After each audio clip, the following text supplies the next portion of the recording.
sequência ao nosso assunto funções, hoje nós vamos falar sobre a paridade das funções. É para descobrir se ela é par, se ela é ímpar, ou nem par nem ímpar. Como é que nós fazemos isso? Bom, para que ela tenha, quando uma função tenha essas duas características, que é a f de x ser igual a f de menos x, e quando nós olharmos a parte gráfica, a função, o gráfico descreve algo que seja simétrico em relação ao eixo y, nós dizemos que essa função aqui é par. Vamos colocar isso aqui no exercício, que é o jeito mais fácil de entender, né? Então, a nossa função aqui no exemplo é f de x igual a x ao quadrado.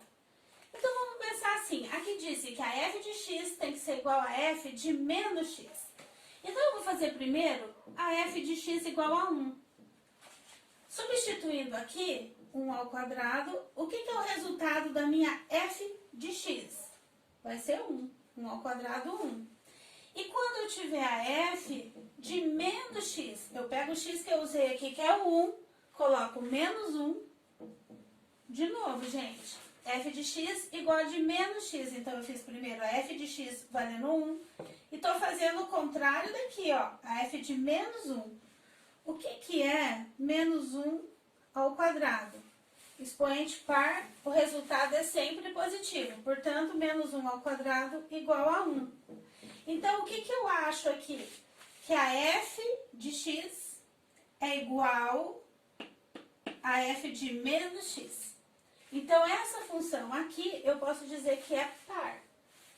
E a função ímpar? Ela tem, se aquela é a par, essa aqui é a ímpar.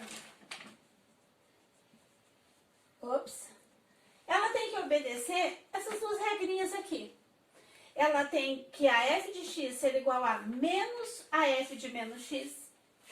E que a simetria dela vai ser em relação à origem. Só voltando aqui um pouquinho para mostrar esse pedacinho aqui para vocês. O que quer dizer isso, simetria em relação ao eixo y? Quer dizer que essa função x ao quadrado, ela é assim, ó. Como ela não, aqui não tem nenhum número, ela vai passar pela origem. Então, ela vai fazer isso aqui, ó. Simétrico porque, ó, se aqui eu tiver, por exemplo, menos 1, a mesma altura, a mesma imagem do 1. Se eu tiver aqui menos 2, eu vou ter a mesma imagem, ó, mesmo valor de y, do 2. Portanto, essa aqui é simétrica, porque aqui no meio, o eixo y, nesse caso, vale como um espelho, ó. Tá vendo? É um eixo de simetria. Então, isso para a função par, em relação ao eixo y, que é essa segunda parte aqui. E a função ímpar, o que falamos? Que a f de x tem que ser igual a menos a f de menos x. E que a simetria, nesse caso, se dá em relação à origem. Para isso, nós vamos usar essa função f de x igual a x, que a gente chama, essa aqui é identidade, né? Essa aqui é a função identidade, onde o y é igual a x. E vamos então fazer a mesma coisa que nós fizemos aqui. Vamos usar o 2 aqui, por exemplo. Quanto que vale a f de 2? Ó, a f de x é igual a x. Então, a f de 2 vai ser 2. E a f de menos 2, quanto que vai dar? Vai dar menos 2. Então, o que ela atendeu esse critériozinho aqui para ser ímpar? Sim, porque, ó, a f do x, que é 2, é igual a f do menos a f de menos x, ó. De menos 2, qual foi o resultado? Menos 2. Então, um é o contrário do outro. Bom, e essa simetria aqui em relação à origem, o que quer dizer? Tá aqui a nossa origem, o nosso 0, 0. Uma função, para ser ímpar, ela é desse tipo aqui, ó. Olha bem, a simetria tá onde, ó? Daqui eu viro para cá. É em relação à origem que ela tem uma simetria. Tudo que acontece para lá, acontece para cá, rebatido. Agora nós vamos ver Aqui no exemplo anterior, eu tinha falado assim, né? Que a minha f de x era igual a x ao quadrado, o outro que a minha f de x era x. Aqui eu estava falando de uma função e ela é composta apenas de... Ela é um monômio, na verdade. E agora aqui, quando ela for uma função polinomial, o que quer dizer isso aqui, gente? Polinômio quer dizer que ela vai ter vários monômios. Então, ela é um polinômio, certo? Agora aqui, como é que a gente faz quando nós temos uma função grande como essa, com várias partezinhas? Como é que nós fazemos para descobrir se ela é par ou ímpar? Gente, o método super fácil é o seguinte, você vai olhar os expoentes. Vamos dar uma olhadinha nessa primeira função. Olha, os expoentes de x da incógnita aqui são todos pares. Ah, mas tem um aqui. Um é número, não tem nenhum expoente porque não tem incógnita. Então aqui nós vamos olhar, é par e par os expoentes, todos os expoentes são pares, então a função é par. Gente, isso aqui é muito melhor do que ficar substituindo os números, verificando se f de x igual a menos f de x, entendeu? Muito mais fácil. E esse caso aqui, vamos olhar. Quais os expoentes que estão aqui? Eita, eu acho que eu coloquei um negocinho errado, tá? Vou mudar isso aqui para 7. E aqui vou colocar um mais x, pronto. Vamos olhar. Os expoentes desse polinômio é 7, é 3 e naturalmente não apareceu ali é 1, certo? Todos os expoentes são ímpares? São. Então a nossa função polinomial também é ímpar. E lembra que tinha aquela outra condição que ela pode ser nem ímpar, nem par. Como é que a gente faz para verificar isso na polinomial? Do mesmo modo que nós olhamos aqui. Olha essa funçãozinha aqui. Um expoente é par, o outro expoente é ímpar. Ou seja, está misturado. Nós não conseguimos definir como par, onde tudo é número par, nem como ímpar a função, quando todos os expoentes são ímpares. Então, quando está misturado assim, é aquela resposta. Nem par, nem ímpar. Gente, muito mole, né? Agora vamos fazer uns exercícios aí. Dando sequência aqui, nessa ideia que nós acabamos de ver, vamos lá. Vamos descobrir se as funções que nós temos aqui são ímpares ou pares, ou nenhuma delas, né? Então, vamos aqui. O que era mesmo, gente? Vou olhar o expoente. Se todos os expoentes forem pares, a função é par. Se todos forem ímpares, ela é ímpar. E se for misturado, não é uma coisa nem a outra. Então, vamos lá. Nós só temos aqui um x ao quadrado, expoente par. Então, a nossa função é par também. E essa aqui, da letra B. Aqui nós temos um x ao quadrado. Qual é o expoente quando não aparece, gente? O expoente é 1. Então, ó, temos 2 e o 1. Não são pares, nem só pares, nem só ímpares. Portanto, ela é nenhum, nem outro. Esse aqui é o meu jeito de falar, tá? Devia ser nem par, nem ímpar. Mesma coisa, né? E essa aqui, qual é o expoente? Gente, qual é o expoente aqui? Ah, número 1. Então, ela é ímpar. É muito fácil olhar dessa maneira, gente? Não precisa ficar resolvendo, substituindo, olhando se atende ou não aqueles critérios. É simples assim. Aqui vamos fazer um exercício que é da FAO de 2016, que diz assim: assinale a alternativa incorreta em relação a essa função aqui, f de x igual a 2x. Bem, injetora e sobjetora não é ainda o nosso assunto, vai ser daqui a pouquinho. Vamos pensar, a função é par? Qual é o critério para ser par? É que ela tem os expoentes pares. Qual o expoente que nós temos aqui? 1. Então, ela é uma função ímpar. Na verdade, ela é uma função ímpar. Portanto, essa letra C é a que é a nossa resposta, porque ele quer a resposta incorreta. E por que aqui na letra E? Veja, ele pergunta, é uma função linear? A resposta é sim, por quê? Função linear é a mesma coisa que função afim. onde o expoente maior que nós temos ali é o 1. Portanto, a nossa alternativa C. Nós vamos fazer alguns exercícios agora sobre os quais nós não falamos ainda de teoria específica, porque nós vamos usar conhecimentos básicos, tá bom? Anteriores a esse início aí de funções. Então, vamos lá. Nós temos aqui um exercício do Cefet de 2014, em que ele diz, seja a função real f de x, tudo isso aqui, com o x diferente de 4. Por que ele fez isso aqui, gente? Porque é a condição de existência dessa fração, que o denominador não pode ser igual a 0. Lembra? Gente, copiei o negócio errado. Aqui é 4, tá? Porque senão não ia ter jeito, na verdade. Então, vamos lá. Quanto vale a f de 5? O que isso quer dizer? Ele quer um valor numérico para essa função aqui, onde o nosso x, ó, quem está aqui dentro? Nesse espacinho aqui, ó. O valor que ele quer que a gente substitua no x ali. Por isso que ele diz a f de 5, ou seja, a f quando o nosso x vale 5. Então, esse tipo de problema aqui, às vezes ele assusta porque ele é grande, porque tem várias etapas, mas, ó, vamos organizar. Nós sempre vamos começar de baixo para cima. Nunca tentando fazer lá porque a gente não chega em lugar nenhum. Então, nós vamos organizar a nossa ideia assim. Vamos pegar primeiro esse pedaço aqui, substituindo o valor de x que ele deu. Então, essa fração vai se transformar no quê?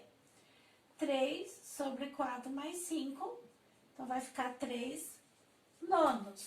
3 nonos eu vou simplificar por 3 em cima e embaixo e vai ser a mesma coisa que 1/3. Agora, já resolvi esse pedaço aqui, ó. Vou substituir tudo isso pelo valor que eu encontrei. Vou ter nesta parte 3 mais 1/3. Tirando o mínimo múltiplo aqui, 3 vezes 3, 9, mais 1, 10. Então, esse pedacinho vale 10/3. Que pedaço que eu tô falando? Tudo isso aqui, ó. Então, agora nós viemos para essa parte da fração. Então, eu tenho 2 sobre o que eu tinha encontrado aqui. 2 sobre 10/3. Aqui é uma fração dividida por outra fração. Como é que a gente faz? Repete a primeira e inverte a segunda. Então, isso aqui é a mesma coisa que 2 vezes 3 décimos.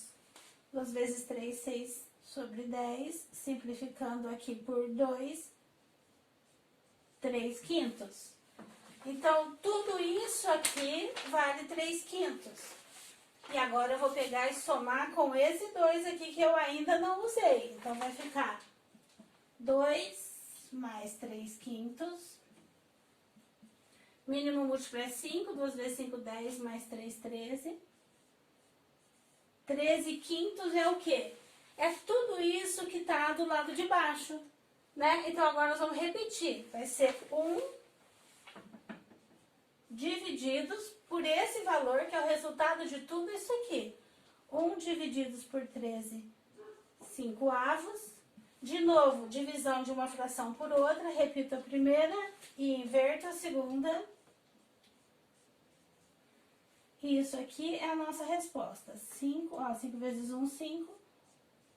5, 13/8. Que no caso, nossa alternativa é a B, a resposta certa. E aqui vamos fazer esse outro exercício. Numa aula qualquer aí de trás, eu disse para vocês que o domínio está sempre no eixo X e a imagem está sempre no eixo Y, né? Só que aqui ele definiu, ele quer o conjunto imagem desta função. Essa função que está representada aqui, ó.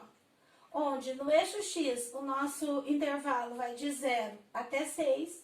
E no eixo Y, no pedaço que interessa a ele, vai de onde? De 5.000 até 18.000. Deixa eu ler esse enunciado para ficar melhor. O crescimento de uma cultura de bactérias ao longo de 6 dias, então ele deu o nosso T ali, né? Se fosse numa exponencial, o nosso T seria 6. que é esse tempo aqui, ó, que vai da hora que começa, que é 0 no nosso relógio, até o 6º dia, aconteceu isso com as bactérias. No comecinho ele tinha 5.000 e no final, em 6 dias, ele já vai ter 18.500. A pergunta então assim, o crescimento de uma cultura de bactérias ao longo de 6 dias é mostrado no gráfico a seguir. Tadam! E aí ele dá as alternativas e pergunta, com essas alternativas, qual é o conjunto imagem desta função aqui. Lembra? Acabei de falar? O conjunto imagem está associado ao eixo Y. E nesse caso aqui, onde é que nós vamos ter correspondência? Ó, eu ponho um X aqui, tenho lá. Ponho aqui, tenho lá.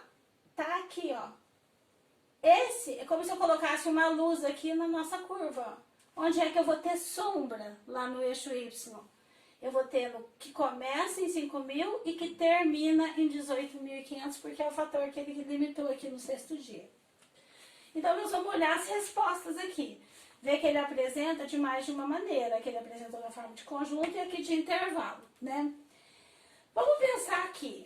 Se eu disse que a imagem tem a ver com o eixo Y, o que fala de X não é a nossa resposta, certo? Então, aqui, ó, X que pertence aos reais, tal, que X está entre 0 e 6, se ele estivesse falando do domínio. Mas não é a imagem. Então, isso aqui nem nos interessa. Quando ele fala de novo do intervalo de 0 a 6, ele de novo está se referindo aqui ao eixo X. Também não nos interessa. Bom, agora ficou mais fácil da gente já, né? Um chutinho ali com 50% de acerto, olha que legal. Só que isso aqui, ó, isso não é nada. Não é nada. Ele só está dizendo que tem um valor 5 como se fosse quase um par ordenado. Não é. Nós vamos olhar nisso aqui, ó.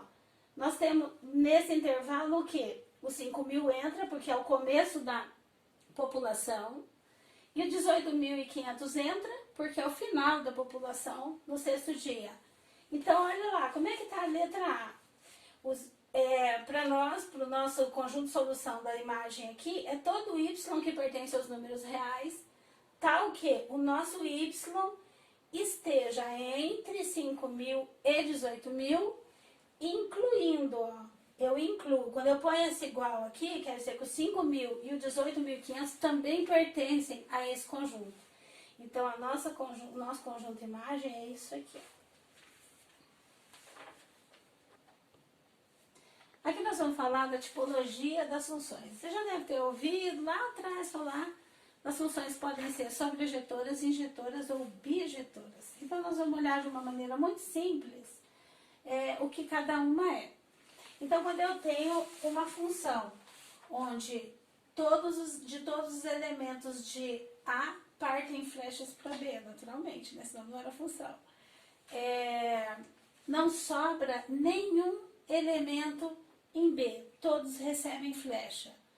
Lembra que aqui nós temos o contradomínio, são todos os elementos que estão ali. E imagem são aqueles que recebem flechinhas, que vêm do A.